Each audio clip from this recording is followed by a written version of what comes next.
Hey everybody, KMO here with another Out of My Head video. Spent all day, today's Monday, spent all day doing yesterday's comic strip.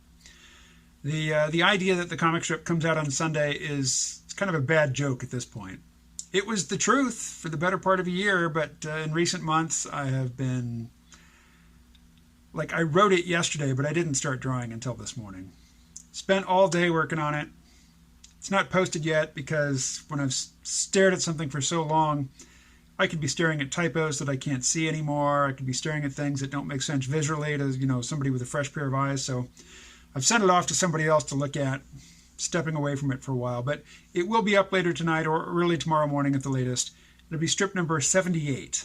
I spent a long time on it. I'd appreciate it if you'd have a look. It would mean a lot to me. So this is my second attempt to record this video because the first one just took too long and I don't feel like doing much editing. So, second pass. Yesterday I did a video where when I started it I didn't realize that it was going to be a prediction video, but somewhere toward the middle I figured out that's what the video was. And I made 3 predictions about the 2020s, the next decade, which starts pretty soon. And 2 of my predictions involved space travel. One was that no human would set foot on Mars before 2029, before the end of the decade. And the other one was that a human would set foot on the moon, Earth's moon, but that it wouldn't be an American. And the third was about artificial intelligence. Basically, I said we will not have AGI by the end of the decade, but a lot of people who don't know anything about computers or artificial intelligence will think that we've cracked it. They will think that, the AI that they talk to day in and day out is a real person. They'll know it's not a human person, but they'll think it's a real person. And that's because, we anthropomorphize. We do it with cars. I mean, surely your car doesn't have any feelings about anything. But still, it's easy to treat it as if it does. And I ask other people to post their predictions.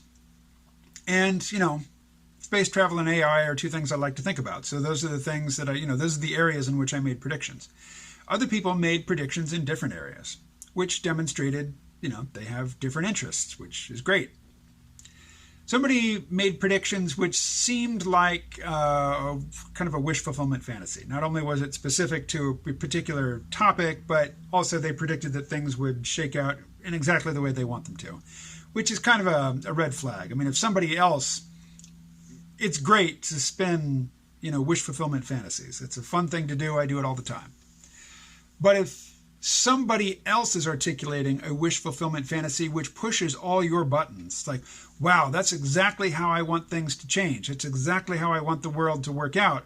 Well, then, put your hand on your wallet, make sure you know where the exits are, and then stick around and listen to it if you're enjoying it, or if you're kind of getting creeped out because this person really is pushing your buttons very expertly, which is a good thing to notice, ease back.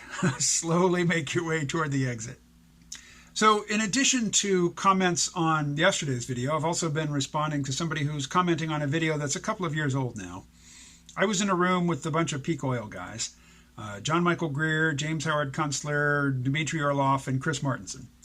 And I asked all of them a question about electric vehicles, and it was a question that was sent to me. It was kind of long and specific. And they all gave their answers. Basically, their answers were very familiar to me, except for Dmitry Orlov's, which was a good one. So somebody responding to this video of these peak oil people saying why, electric vehicles will never be a viable alternative to internal combustion engines, and they won't extend happy motoring, as James Howard Kunstler would say, any longer than just, relying on internal combustion engines. And somebody was, basically speaking back to them. I don't think any of them are reading the comments to that video, but, a lot of the comments are aimed at the people in the video rather than at me. And I got into this back and forth with Heyo Speaker, talking about how, all of these peak oil guys, they have a brand. Their brand is technology won't save us. They cannot deviate from that brand. It is not, they have willingly and deliberately walled themselves off from considering anything down that avenue. Technology might be useful for X. Technology might provide some resolution, some outlet, some way to keep this whole thing going. Their brand is no.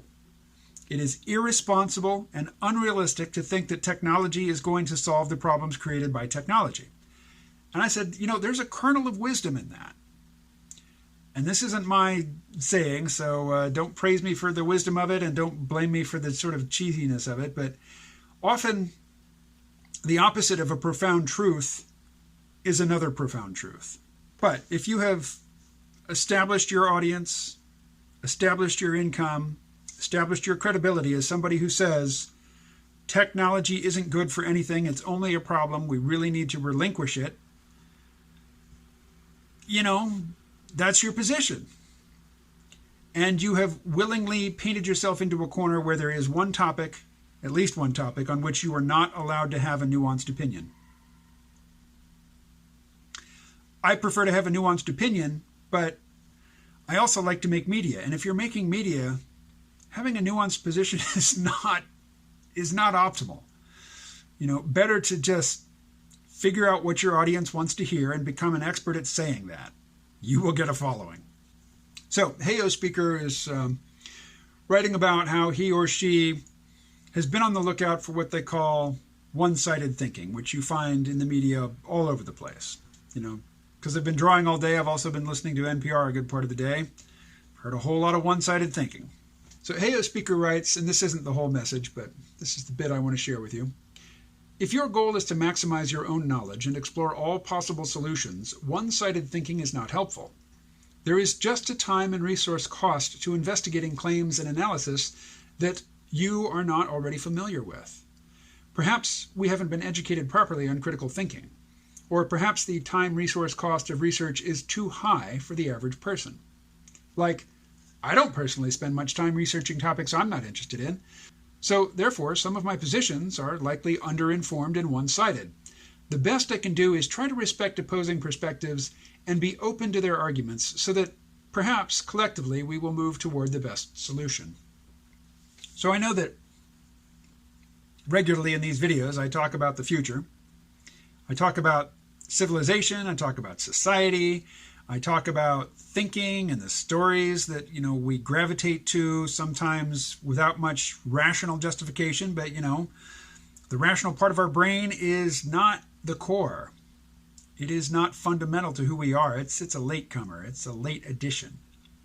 And so you might think that I'm really dedicated to getting at the truth, to finding out what's real and what's the right thing to do and what's the best policy to pursue. And I'm interested in all that stuff. But really, I'm just living a life.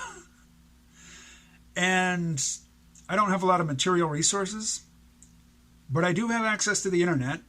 And I do have this smartphone, which lets me make videos. And I resolved to make a video every day in 2019, which is kind of freeing when it comes to the content. I don't have to justify what I'm talking about or what I'm saying about it. The whole point here is just to upload a video. And the point is not even this part of me talking to the camera, or the part later where I cut out the pauses or the places where I screwed up in the reading.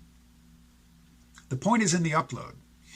Everything else is just a necessary component to get to that upload. Why is the upload sacred?